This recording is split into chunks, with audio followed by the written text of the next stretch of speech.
Hello and Assalamualaikum everyone. First of all, may I ask you first, how often do you enjoy a cup of coffee in a week? Which one do you like? Either iced coffee or hot coffee? Let me introduce myself first. My name is Muhammad Bishar Fedrimin Mabi. You can call me Bisha. I'm 22 years old and I'm from Machan, Kelantan. You must be confused why I choose a topic about coffee. Last year, I had a dream to become a barista and I got it. When I became a barista, I discovered one problem that majority of barista experience it. This is my photo during I become a barista. Let me tell the story in more detail. Let me briefly explain the history of coffee first. We have 5 stages in the history of coffee. The first one is at 9th century, which is called the innovation on the European plateau. The second one is from 15th until 16th century. We have cultural era coffee culture develops on the Arabian Peninsula. At 17th century, we have growth of coffee consumption in Europe and plantation in Asia. At 18th century, the seed is planted for coffee in the Americas and it replaced tea in the New World.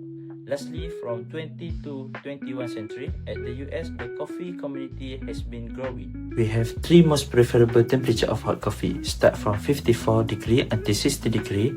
The coffee will become more sweet, comforting and easy to drink immediately. 60 degree until 66 degree, the coffee will have taste rich, smooth and have the best flavor. Lastly, 66 degree until 71 degree, the coffee will be hot and it will be good for a people who like to enjoy a slow sipping. What is he doing? He is pouring a milk into a cup of coffee. What equipment did he use? He used a cup, a milk pitcher.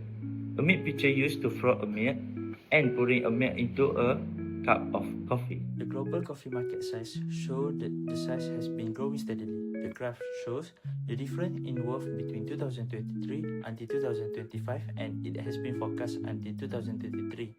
It is expected to grow at 5.4% per year.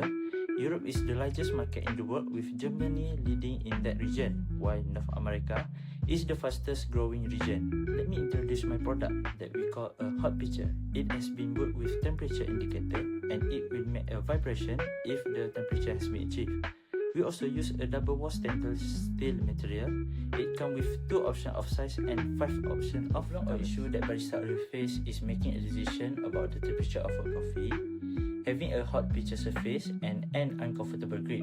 It will make milk does not maintain the desired temperature. Come up with a solution for that problem. Our hot pitcher has a built-in temperature indicator. We also use a double wall stainless steel and a silicone grip as a material. Our hot pitcher will look more aesthetic than a normal benefit. The first one is it can make a barista work easier. The second one is it can help to improve our beverage quality. The last one is it can help the barista and cafe owner to reduce their cost of expenses from buying a separate thermometer, which is more expensive from buying a hot pitcher. Hot pitcher is more minimalist, more aesthetic, more affordable and more efficient to be used. In conclusion, great coffee doesn't happen by chance. It comes from the right technique and right tools. So, don't just make a coffee, perfect it with our tools. Thank you.